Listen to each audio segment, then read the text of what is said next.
friends, and welcome to another edition of Transformational Astrology. Instead of talking about a new moon this particular time, or a full moon, we're going to talk about the new moon and the full moon. I guess it's not that different. I do want to talk about the eclipse that just passed, which was the full moon eclipse of Monday, November 30th, which is basically part of the December configurations, being so close to the very beginning of the month. And then the solar eclipse that's coming up, which is, I guess it'll be about a week away. It's on a Monday the 14th. It's a little bit more than a week. So those two are very interesting configurations. And they're particularly interesting with these new planets that I've been talking about. And I usually make it a part of my description and my discussion, but I thought I'd take a little time, since we have this chance to do it, take a little time to talk about more specifically how these new planets interact with the current configurations and with our world, with currently our world.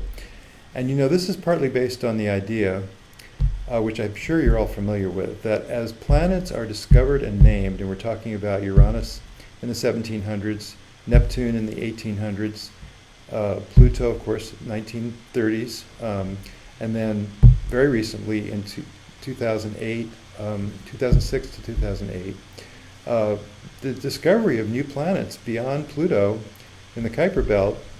Eris is really brighter and more dense than Pluto, so maybe arguably the more important of the four of them, the most prominent. Then we have Pluto, which we've been working with for all these years, and we know is very important in charts in Western.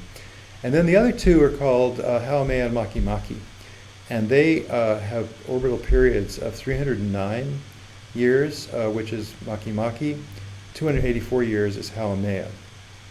So they're very similar in their orbital periods, and they're a little bit longer than Pluto, which is 248 years. So it's interesting that they seem to have a very similar meaning when they have a similar orbital period, and maybe that makes sense. I don't know. I mean, it's very hard, it's very subtle. How do these planetary meanings arise?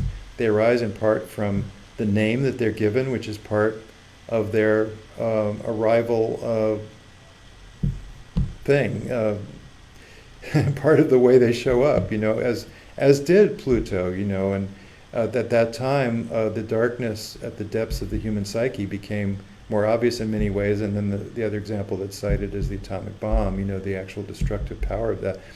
Pluto has to do with destructive power. It has to do with completely wrecking the existing situation so that something new can arise, the wrecking ball. It has to do with compulsion. It has to do with control. People that have strong Plutos can be control freaks. They can be very obsessive.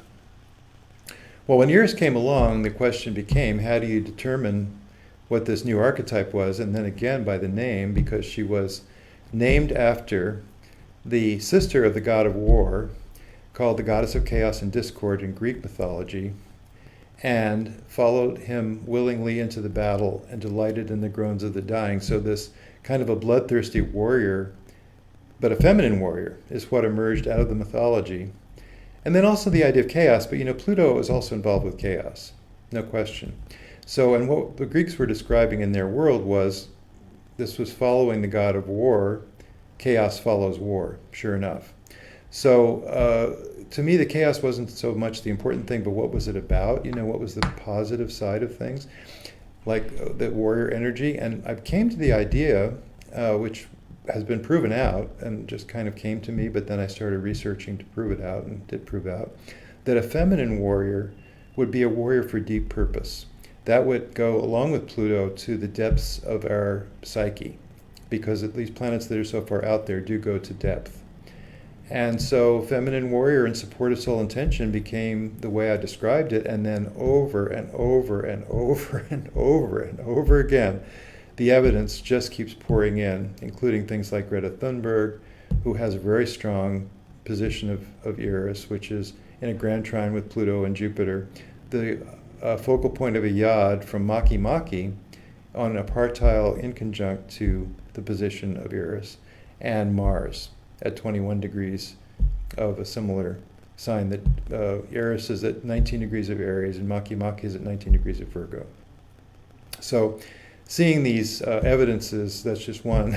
I could go into many more.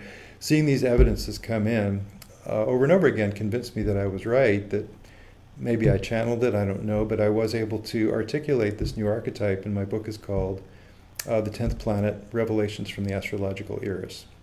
Well, these other two are in the similar category. You know, they're all three designated as planets of what's called the dwarf variety, which means KBO planets. They are KBO planets beyond Neptune in the Kuiper Belt, and they are the four largest objects in the Kuiper Belt, and also they have this official designation by the astronomers, which I believe is a factor in this whole thing. And just as when we see Pluto come along, we see what happens in the zeitgeist correspondingly, when we see the feminine warrior archetype for Eris come along, we do see the rise of the feminine right now. So many women in positions of leadership. The whole idea that a woman doesn't have to be decorative, so to speak, but can have a real purpose and a real voice, and they do great as leaders of corporations, it turns out, by the way. And people are suggesting, I mean, the new administration is suggesting that maybe they can be some positions of leadership and communication, which they do very well also, and they're good at balancing things, you know, instead of being so one-pointed. But they're still, you know, on a similar leadership basis as men. But that whole idea of the rising feminine, the rising leadership of women, including the vote and everything, which happened a ways back, but you find all those feminist leaders have strong Eris in their charts, made me realize that that was part of this emerging zeitgeist of the feminine warrior. And similarly, what I'm leading up to, Makemake and Haumea, which do refer to connection with nature. As you might suspect, since they are named after indigenous gods and goddesses, the only two officially named planets, which are. So that was my thesis with those two, and sure enough, that turns out to be pretty accurate. I mean, I keep finding it with people where I expect to find it, where they have that strong natural connection.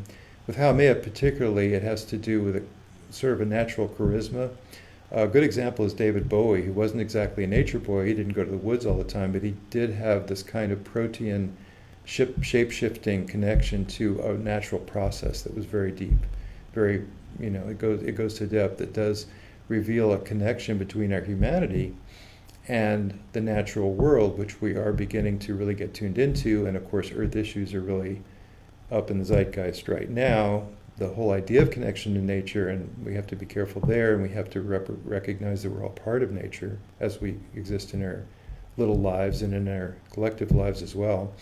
And then also the recognition that we have climate change coming down, and we have to do something about it, and that is going to be a vital concern of the next 10 years, 20 years, rest of the century.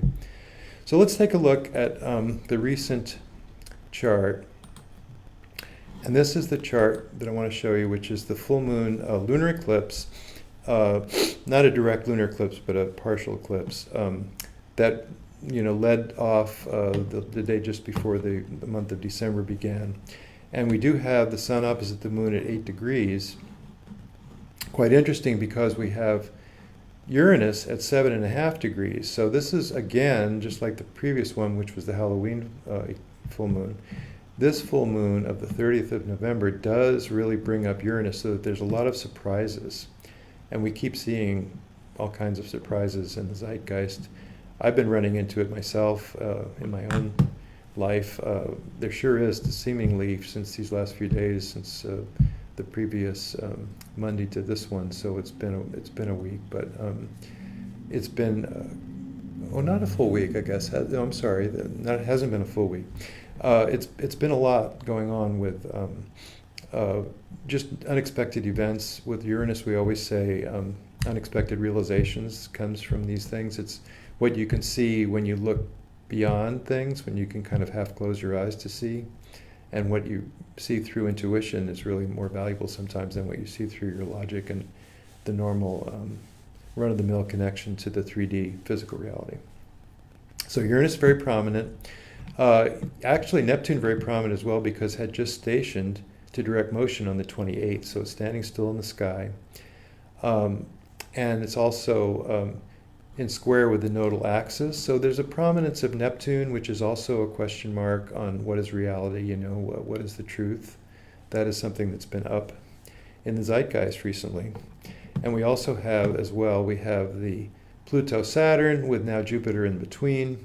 So a very strong position of Pluto Saturn in this timing, and also in the 14th of December, which is coming up, and also in the previous new moon, which this new moon that's coming up takes place at 23 degrees of Sag, which is right here, but the full moon before that was 23 degrees of Scorpio, so it was actually making a sextile to this position of Pluto. But what I want to talk about also is there's quite a remarkable presence of these new planets. And why? Because, well, here's Makemake, which looks like a little bit like a birdman, which was their culture. This was the Rapa Nui culture. The creation god of Rapa Nui was called Makemake. And this is Haumea, which is represented as sort of a variation of the Pluto glyph. It looks like a pregnant lady because she was always giving birth from different parts of her body and regenerating as a young woman. Like the Earth Mother, you know, she's the creation goddess of Hawaii, mother of Pele. But taking a look at the positions of these, well, how interesting. Haumea at 28 degrees of Libra is perfect square with Saturn at 28 degrees of Capricorn. I mean, two within 3 minutes of a degree. So that's a very prominent position. And the general opposition still holds between Haumea and Eris. It's getting a little attenuated now. It was much closer in the summertime. And in the summertime, when Haumea was exactly opposite within a degree or two with Eris, they made a perfect T-square to this sort of 24-degree mark of the Pluto Saturn at the time. So it made me think before the summer that it was going to be a little bit more of Saturn Pluto than we expected, and the summer might be not so great for the coronavirus, which turned out to be the case, actually.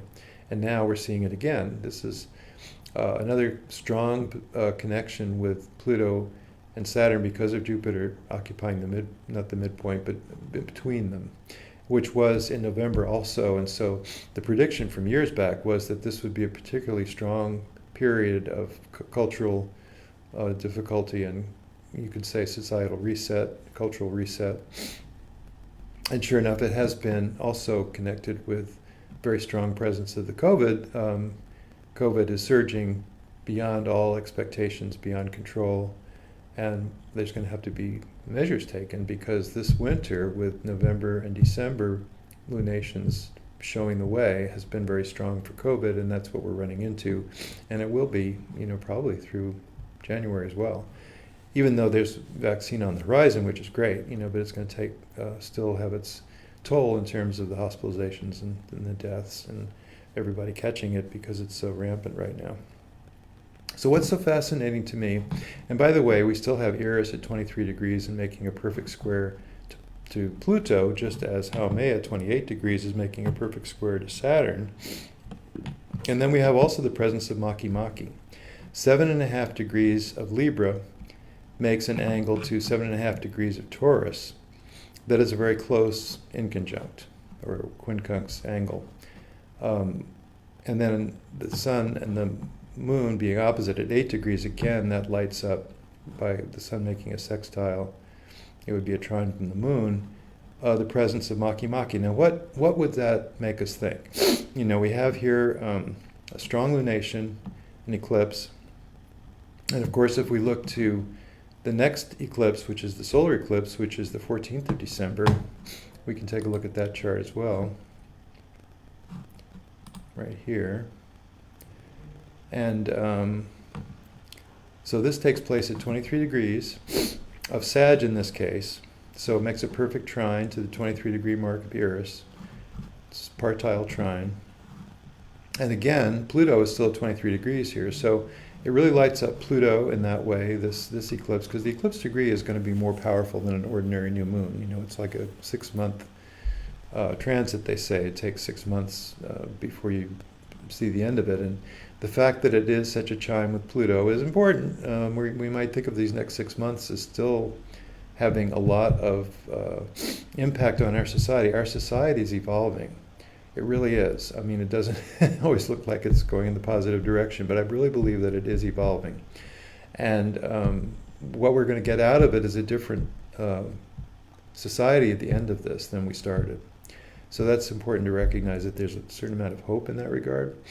And then, once again, Now it's not exactly the same degree, but once again we see the presence of Haumea amplified by the presence also of Venus at 28 degrees of the next sign, both of them making angles sextile and square to Saturn here at 29 by this time.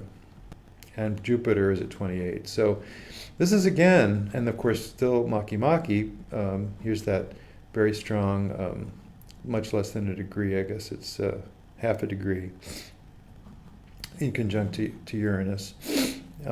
So we still have this very strong presence in both of these lunations.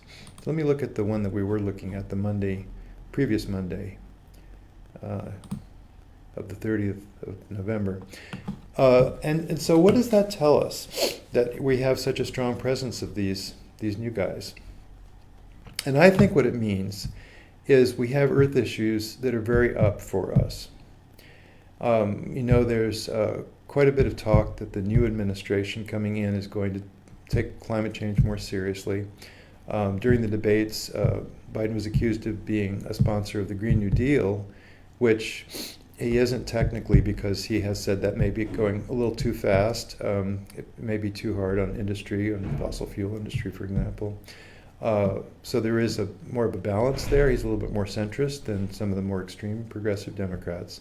But he does want to do something about climate change, and I think it's a good idea. Myself, I can't, it's not exactly a political statement to say that the science is very, very clear that the greenhouse gases, the methane, and the carbon dioxide are causing a heating pattern, which we can see because every summer has been the hottest summer until another year comes around, and then it's the hottest summer. So I think we're seeing, and the effects also that were predicted are more violent storms, and also, of course, having the heat means a bigger fire season as well in California. So we're seeing all that, including the acidification of the oceans, which is real serious, including ocean rise because of the melting ice caps, which is serious. So basically, I do believe in climate change, and I do believe in the science. And I do think that it's time to consider these things very, very seriously. And I do believe that this transition that we're in the midst of in this country, where we're having a new administration come in, does bring up the issue of these Earth issues, taking our understanding of what's going on in the natural world, including climate change, and applying it so we can do something about it. So that would be one way to see these new planets emerging, because as they come into more prominence in the configurations, we would expect them to kind of show up, just like we expect Uranus to show up, just like we expect there to be kind of a lot of surprises right now beyond what we would normally expect to happen, just startling surprise after startling surprise sometimes, So with Haumea, we do see more like a love of nature, just kind of relaxing into the arms of nature. People with prominent Haumea, I've been discovering, are very conscious of the natural world, and they seem to find their solace in the natural world. You could call it nature's spiritual path, I sometimes say. You could also say adherence to natural law, because there is also a fundamental connection between us and the universe that was recognized by indigenous peoples, more so than our modern society that tries to do everything by pure rationalism. That has its limitations, and I think we're all beginning to realize that, that there is a deeper path, that, there's ways that what we have in this physical world is only part of the story, that goes far beyond that. And so we're getting a glimpse, which was maybe starting to hit in the 60s, of how we can recognize that love is a big factor in the world, that by loving one another, by coming out in a positive way to share with people, to have kindness toward others, to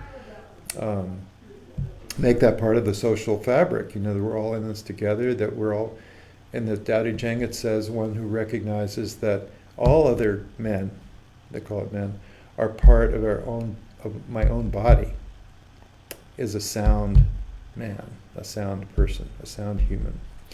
And I think it's true, and I think there's a way of looking at it that even all the creatures of the earth are part of our own existence. We're kind of all one organism here, this Gaia principle, that the world itself, the planet itself, has a consciousness, has a purpose, has a understanding of things, has its process, and that we're all part of that natural world and that natural process. including recognizing that there's certain moral principles that are just right. You know, it's not like anything goes. You have a certain way. You can be in harmony. You can be in vibe. You can be in alignment with natural principles and with nature in that sense. Not necessarily being in the woods, but being aware of sort of a natural setting that we're in. The mythology that connects us to nature also connects us to our own understanding of what is the right thing to do. And we come to those ideas of kind of being a good person. You know, it just is, it's very natural to us. It's not even a great mystery. You know, it's quite a very simple and easy thing. Just letting go of the impediments to that, you know, not getting stuck in your own rationality and thinking, well, I have to do it this way because that's kind of the way the world is working. That's the way society tells me I have to do it. And of course, Eris contributes to that too, because Eris is a lot about standing up for yourself beyond what the society might have to share, might have to say. That, you know, you have your own sense of what's right. Articulating that, standing up for that is the road to freedom. You don't have to feel a victim. You can say, I've done my part, I've done my best because I've articulated what I believe and I've acted upon what I believe. And that's all I can do. I can do that much, you know, and it does connect to everybody else too, but in its own way. And it's connects not because you're going along with what the common wisdom is, but because you're coming to it on your own, you're figuring it out for yourself and then articulating what you believe is the right path. And it frees you up. You know, you don't have to feel like you're subject to these forces beyond control. So, of course, Eris is very important. I've been talking about Eris a lot. I think everybody, astrologers, are starting to catch on to Eris, that it is a strong factor in charts, that it does have to do with excellence, with finding what's deep inside you that is true for you and aligning with that and doing just that, only acting from that standpoint. And you see people with strong Eris that do show this, that do act like this. And maybe I'll bring up an example chart to show some of these in a person instead of in the configurations in the sky, just to kind of... I wanted to show Alexandria Ocasio-Cortez. Now, this is not a political statement. She's just a very active young politician that's risen quite rapidly to become a leader, a feminine leader. And you'd expect strong Eris. And you see, in fact, Eris makes a great big T-square with her Mars and her Chiron, meaning, I believe, that she's very tuned into suffering, her own and others, and in response to it. And she also it's a big grand cross, really, when you look at what's in the middle of all the cardinal signs. You know, she has Saturn, Neptune, at 8 and 9 degrees of Capricorn, opposite this 10-degree Cancer. Now, when you see Jupiter opposite Saturn, that is somebody that's socially aware and alert to what's going on in the society itself. And then you see the wider connection between not just Mars, but Sun and Mars opposite Eris. So it's a strong position of Eris. I don't think there's any question about that. This is how the Time Passages software describes Eris in the 4th house. I won't read it all to you. And then also, I can right-click on Eris to see if there's any parallels, but I guess there's not, so I wasn't sure about that. But it is trying the ascendant, actually, according to the 11:50 a.m. time that I think has been published for her. Well, I wanted to mention the other two with her. Why? Well, for one reason, she is a big old environmental activist, right? I mean, she is part of this more progressive, quote-unquote, Green New Deal that some of the members of Congress have come up with and have been establishing the idea that just like the New Deal happened in the 30s when there was depression, when the economy was in tatters, there was a lot of activity to try to create jobs and to create, you know, there was stimulus just like they have it now. They finally, looks like they may be voting on a stimulus package now in Washington, finally the second one. But the idea that and Biden calls it Build Back Better, the idea that you can take stimulate the economy by putting money into things, and what you put money into could be alternative energy so that we can defeat climate change. So that's kind of the idea. He's not quite on board with the more radical. I think they're talking about 2030, the Green New Deal, and he's talking about 2035, I think. I'm not sure about those details. But at any rate, she is somebody that has espoused these environmental causes. And what do we see with Makemake, which is the more activist of the two? I started to say before that Haumea is more like relaxing the arms of nature, feeling the connection to nature, feeling the natural charisma that goes, exhibiting the natural charisma that goes with that, and feeling that nature connection is a spiritual path. Makemake is similar. It does have also direct connection to nature. They're both named after indigenous gods and goddesses where they were very much part of nature. Their whole lives, their whole culture was built around the connection to nature. And Makemake is the more activist, always, that I can see that pretty clearly in all the example charts. And hers is interesting. She does have this partile square between Makemake and Venus. And Venus is her midheaven ruler. So there's a strong connection toward her work in the world, toward her outer persona, her public presence that has that presence of Makemake right there. And by George, look at the midpoint. The midpoint is 20 degrees of Libra, right? 45 from each direction is the sun, which really lights up that square. So this is just another example of, I've got so many actually, of a person that shows this kind of earth consciousness, environmental consciousness. And remember also, there's a certain charisma associated with a strong Haumea, which she also exhibits. And she's very articulate, as I think most people know. She comes across very centered and kind of has a lot to say. You know, she's very articulate and direct in what she has to say. And she does have Mercury near the top of the chart, and you know, this elevated position where it's powerful in the chart. It's a strong presence of Mercury. And it has a 5-degree conjunction with Haumea, as well as the Mercury is opposite to her moon and is also square to her Uranus. So this is somebody that, you know, has a lot to say and can be a little wild in the expression, vary from topic to topic with Mercury and Uranus. You usually see there's a bit of a kind of can go off the rails to some extent. Like following a logical train doesn't always lead from A to B to C. It may go through X, Y, and Z along the way, which I'm not sure she exhibits all of that, but I know she's very creative anyway in what she has to say, and the moon coming into it. So speaking from the heart, and having also Venus involved. There's a sextile to Venus. So I think it's very interesting to see how these things play out in an individual chart. And prominent, the Haumea is also prominent just by being near the top of the chart like that. Also, if you right-click on it in the time passages software, you can see that Haumea is also parallel to Jupiter, contra-parallel to Saturn, so connected to that social presence of Jupiter opposite Saturn. And it is also contra-parallel to Neptune as well, so there's a certain kind of mystique there, a certain tuning into the psychic realms beyond just the ordinary physical reality.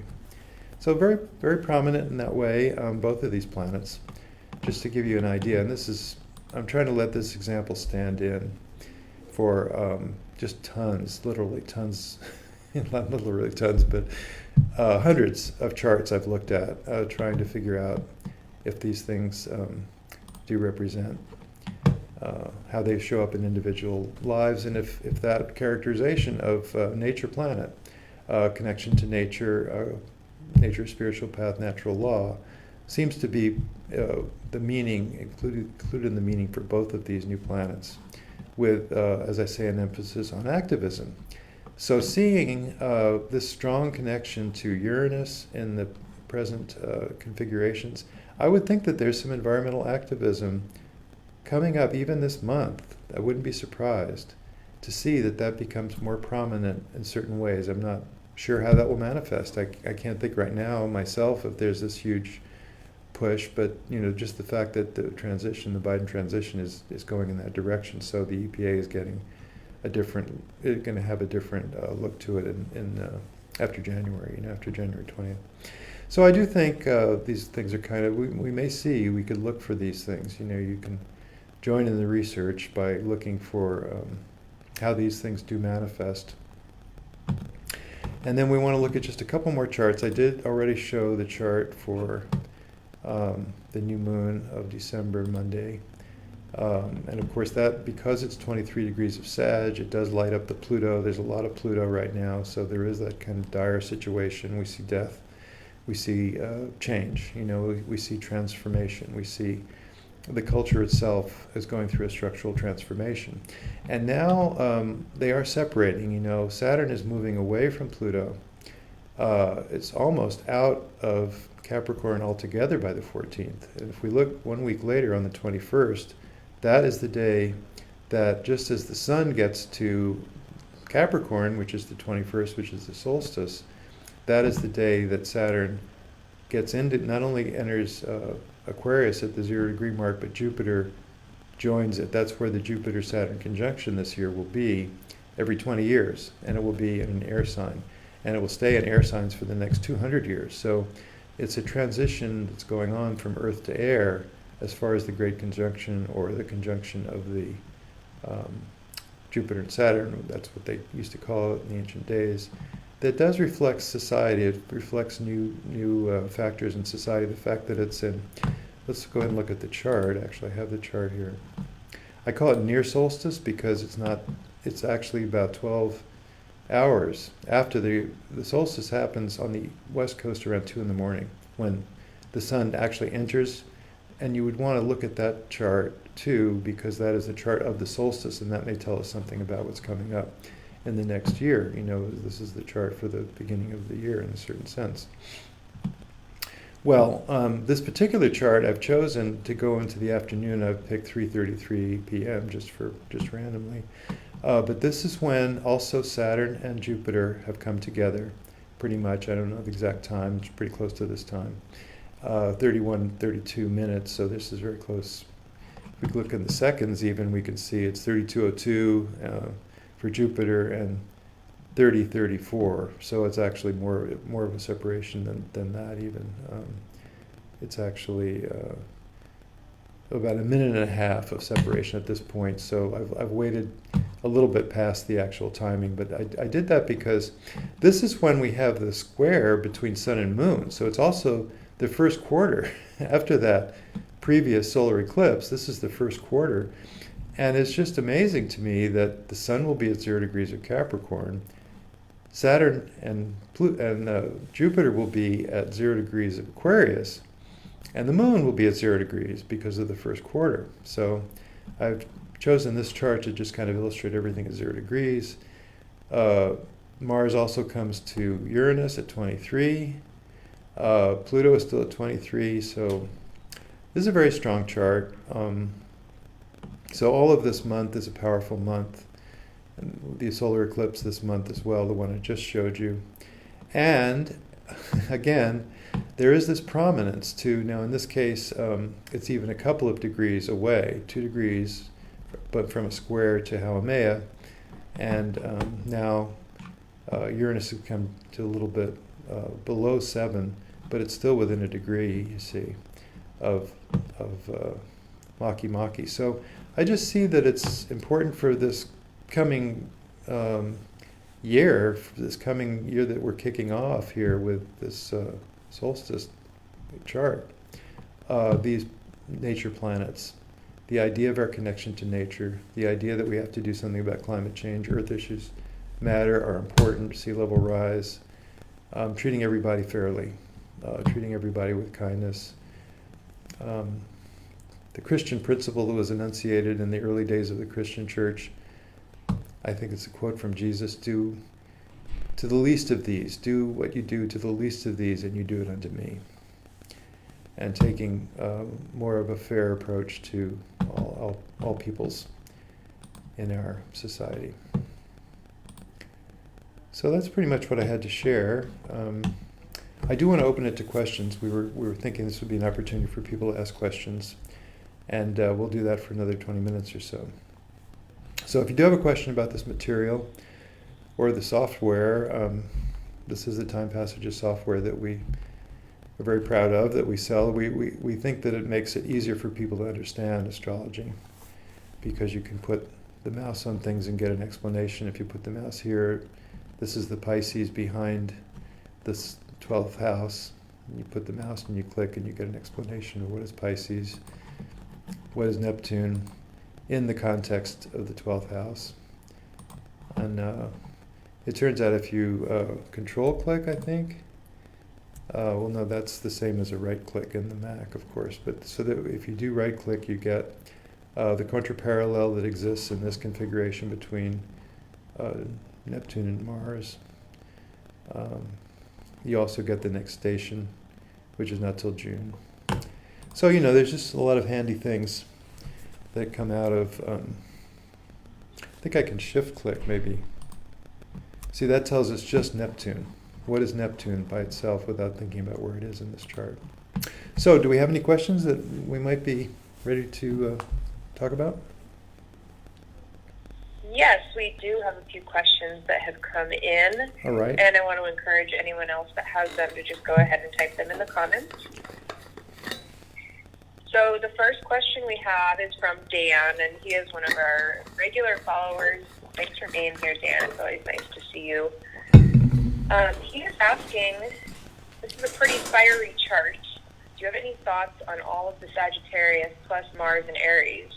Seems like a little bit of quote-unquote trouble with the South Node in Sagittarius. Well, I do think that's a good point.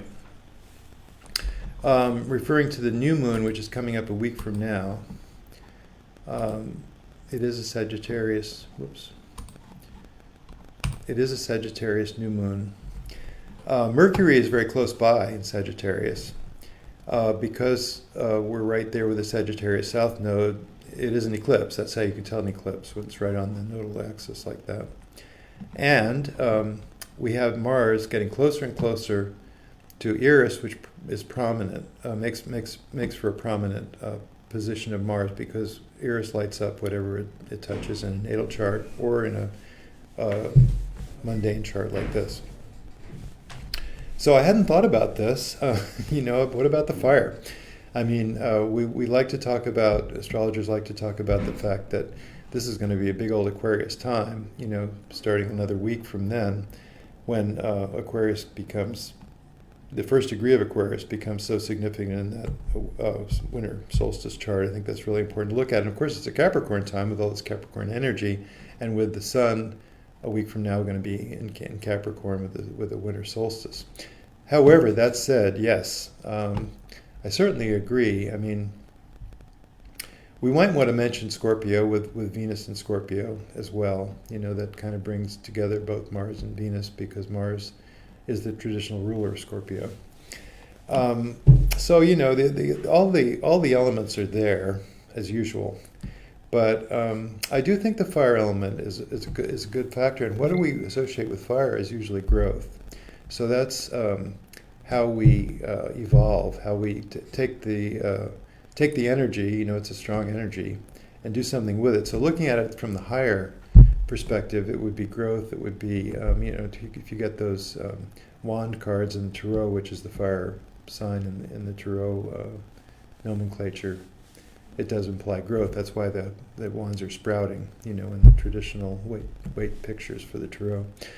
So that's what comes to my mind immediately, because I tend to think of things in terms of evolution, in terms of spiritual evolution, in terms of where we're trying to get to in our individual lives, because to me that's what we're here for, is to grow in our understanding of ourselves, to try to kind of knock off the rough parts and become the smoothest stones we can be, just like the river does to the rock.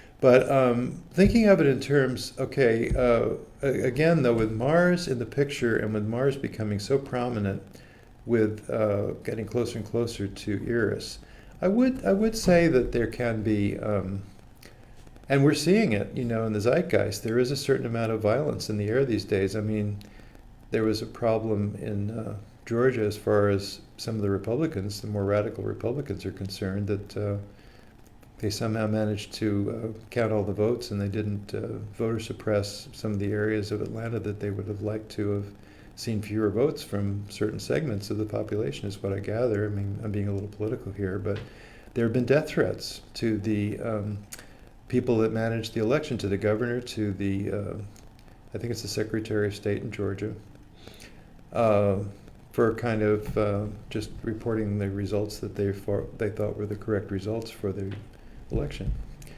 which is kind of odd because they're just kind of doing their job. The guy that got fired from this election security, cyber security for the entire nation, he's doing a good job according to a lot of people.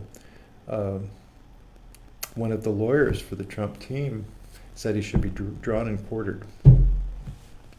So, I mean, there is a bit of violence in the atmosphere, and let's hope that doesn't take a nasty turn. It's always good to, if it comes up in individual lives, it's always good to recognize, where does that anger come from? It usually comes from repressed trauma from earlier childhood experiences where something didn't go right, and you have these kind of inner wounds that come up, and that's where really, when you have a knee-jerk reaction of violence or anger, it usually comes from a deep hurt. It doesn't come from what somebody says to you, it's not really their fault. It's more like what's bubbling up from inside you. The volcano of repressed emotions can bubble up. So that is something to think about. So I think that was a good comment. I appreciate it. Okay, how about another one? Great. The next one is from Brenda. And she is asking, what are the main meanings behind parallel and contraparallel? Oh, that's a good question. It's very interesting. We have a diagram that shows us really the longitudinal, you can think of the zodiac as a longitudinal system. We have this circle, 360-degree circle, 12 signs, 30 degrees in each sign. And when we see planets line up with a 30-degree or a 60-degree or a 90-degree difference, that makes the angles that we talk about and we draw them, of course, in the time passages software. We draw the thick blue lines indicating, gee, that's a big old trine between Sun, Moon, and Venus. Sun, Moon, and Mercury, excuse me, on the one hand, and this Mars position, which is exactly trine to the Mercury position, 20 degrees. So, you can talk about the longitudinal, but the thing is, the planets do not operate in a strict plane. Of course they don't. Now they operate in more or less a plane, the plane of the ecliptic, but it can be above or below. So when the planet is above or below in the same number of degrees, the above and below we call contraparallel. And then the parallel, they're both at the same degree above, I believe it's the celestial equator that it's measured against in astronomical terminology. It's called the declination. And so for each planet, we can click and see what is the declination. 23.2, which is actually 23 degrees 15 minutes, but it's in a different, it's not in the longitudinal direction, it's in the, you could call it latitude, celestial latitude, or related to celestial latitude. And then it turns out that, look at all the connections. I didn't even realize this. The sun in this new moon that's coming up is connected to not only the moon, but Mercury and Pluto, and it looks like also Makemake. So in other words, here's 23.2 in a minus direction. Makemake, if we right click, 22.4. So that's stretching it. That's like almost the limit of it. That's about a degree different. But if you look at the moon, 23.6, Makemake 22.4, that's right. Sun 23.2. So they are pretty close together, the sun and moon. And then Mercury turns out to be at 24. So that's within a degree or so is the limit to a parallel. And you just interpret a parallel and a contraparallel in the same way. It just says that there's a connection between those two planets, sort of like there's this conjunction between sun and moon. We know that they're connected from that standpoint. The archetype of the sun, the archetype of the moon are combined, which makes for a new moon, which makes for a time that we celebrate, especially when it's eclipse. But then the parallel tells us also that there's another connection between Makemake and the sun and moon, which makes for an interesting revelation also, that it's almost like a minor conjunction is happening between, in this other direction, in the X and the Y direction on the map. The longitude is what we see here, and then that is the celestial declination, which is above and below the celestial equator. So it does make a connection. It's an important connection. Many times I have seen where I thought that there should be a connection between two planets. Like, it really seems like this should be, there should be a Mercury Saturn going on or something like that, or Pluto Saturn perhaps. You find it in the parallel. So it's definitely a factor in charts for sure. Got another one? Oh, we sure do. Oh. So we have a few questions about the software and then a few more questions about the astrological content. Do you have a preference of which direction we go? We can talk about the software once and then go back to the astrology. Okay, great. We had one question just wanting to know a little bit more about it, just wanting, to see some of the features in general. Huh. And then another one That's was wanting to know how to get Eris and Makemake and Haumea to show up in the chart. Okay, well that's very easy. Maybe cover those two things. I can show the way we do this. So you can display different chart points. And that would be, this is the four major asteroids, which is, Ceres, Pallas, Vesta, and Juno. And then the centaurs are also very interesting. Chiron is only one there's Pholus, and there's, I forgot the other one for a second. I'm having a mental breakdown there, but that's okay. Eris and TNOs, so that covers these. And you could also include Sedna. We do have Sedna. And what you can do with these is you want to include something, you go to Preferences, and you go to Chart Points, and you go to either General Points, or you can look at this one. And I generally leave Sedna out, but you could click it and put it in, you see. So that's how you can define what's in those, and then you can display them. So you just choose to display those chart points. That's why the check mark is there, because I've chosen to display. They can display asteroids too. There's all the, it turns out Juno is exactly conjunct to Venus in this. We have Capricorn rising. That's interesting. I don't know why we have that. We probably want to be looking at this. Whoops. I want to edit the house calculations, and I want to say natural houses, but starting with Aries. So I didn't even notice that I was surprised to see Venus over here, and then I realized we weren't looking at Aries for some reason. But it's interesting also that Juno is in this picture, very close conjunction in this new moon solar eclipse. I had no idea, with Venus. So that's sort of the marriage asteroid, Juno. So it has to do with relationship. And you can put them in. This is Ceres over here. You can click on them too, of course. And you can take them out again. So I don't want to spend a whole lot of time on the software, although I appreciate the question because we do like to brag about it. We think it's a very nice way to get things out of the chart and be able to see for yourself what's in there. And interpretations have been well received. They seem to have landed pretty well with people, so that's been our claim to fame. The ease of use and also the quality of the interpretations. So I guess that's, I created this software back in 80s, and then 95 was the first time we released it, and then it's been improved ever since. So that's quite a few years, 25 years that we've been improving it and putting it on more platforms and doing also the, the apps that are pretty popular on both Android and on the iPhone. So we've been trying to get it out there and make astrology more available to people, just to show that there's more to life than dollars and cents, I guess. More than the physical plane that we normally go through as we do our calculations of what to do next and decisions and everything else. Take the beyond into account, take the spiritual dimension into account. So I guess that sums up.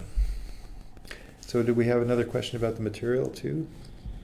Yes, we do. The next question is from Keely, I think is how you say her name.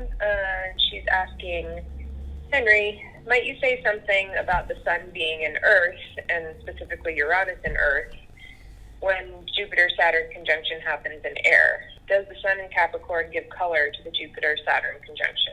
Yeah, I think that's a good question. So let me bring that chart up. And you make a very good point. So yeah, we're talking about Aquarius here, but we're also talking about Capricorn. And what do they have in common? The traditional ruler of both of these signs is Saturn. And when you think about Capricorn, it really has to do with the improvement of the society. They both do. So, Aquarius is associated more directly with progressive ideas, with not being stuck, with wanting to see beyond the next turn and see where the society can really go.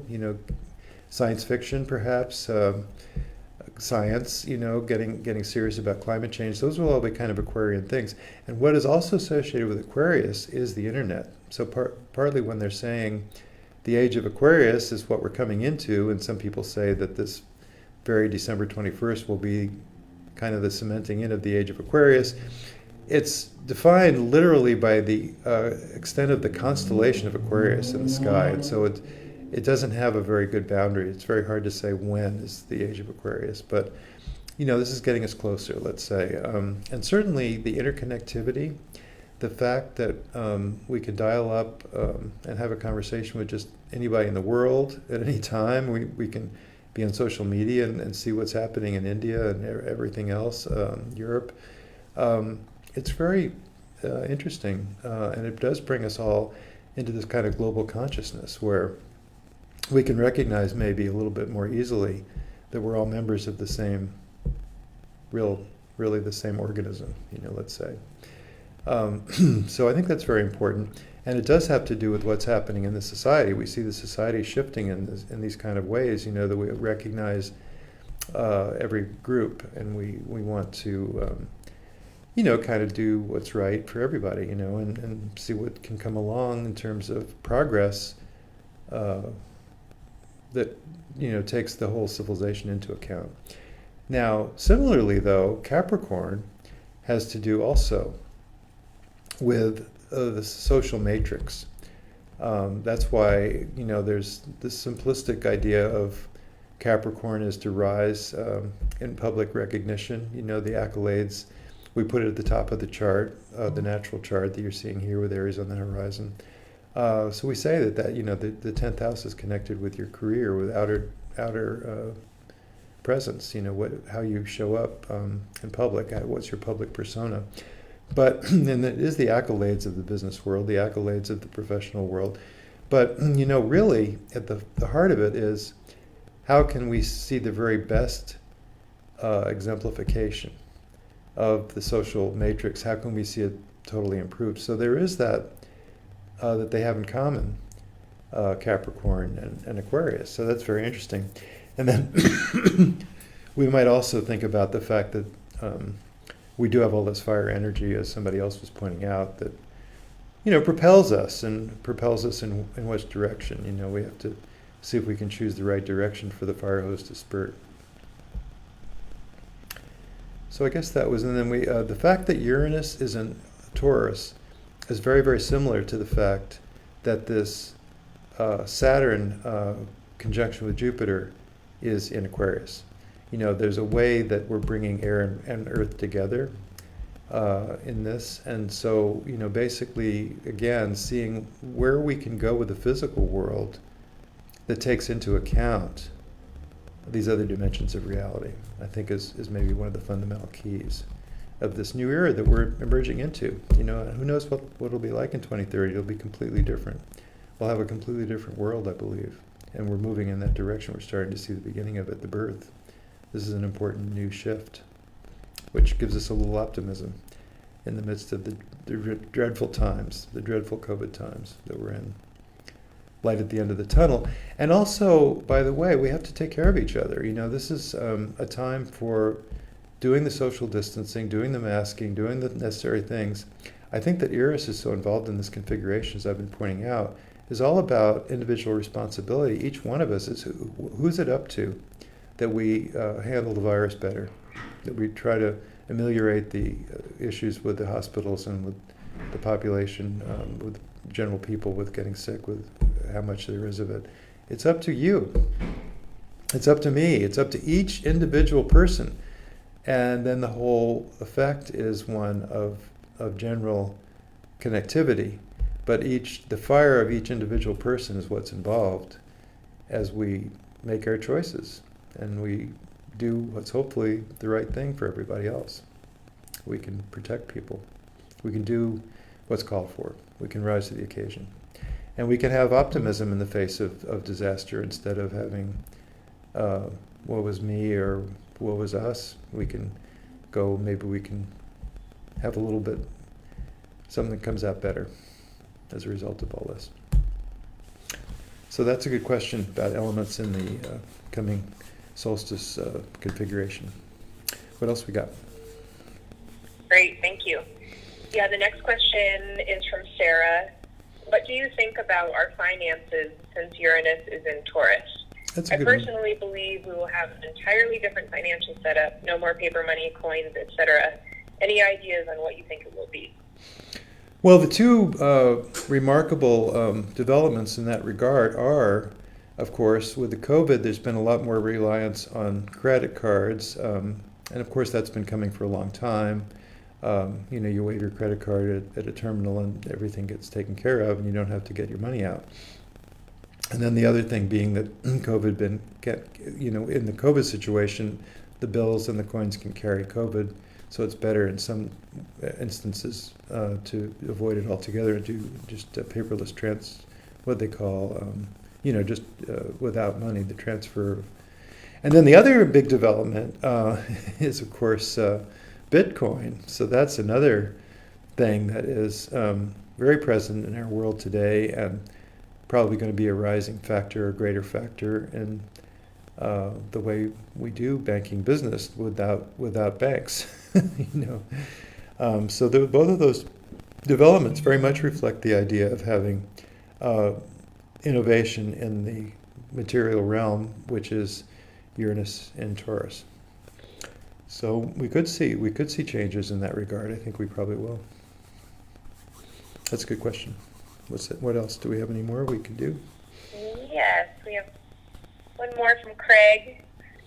If U.S. rejoins the Paris Accords, the international agreement that Trump withdrew the U.S. from, would that be a part of the increase in environmental activism that you spoke of? Why not? Yes. That's easy one. Did you have another one to do, or? I think that is all for questions. Well, how as far as I convenient. can see. We're wrapping up just on the hour, almost coming to 2 o'clock here. And let me transition back to the way it looks the other way. And I do want to appreciate the attention that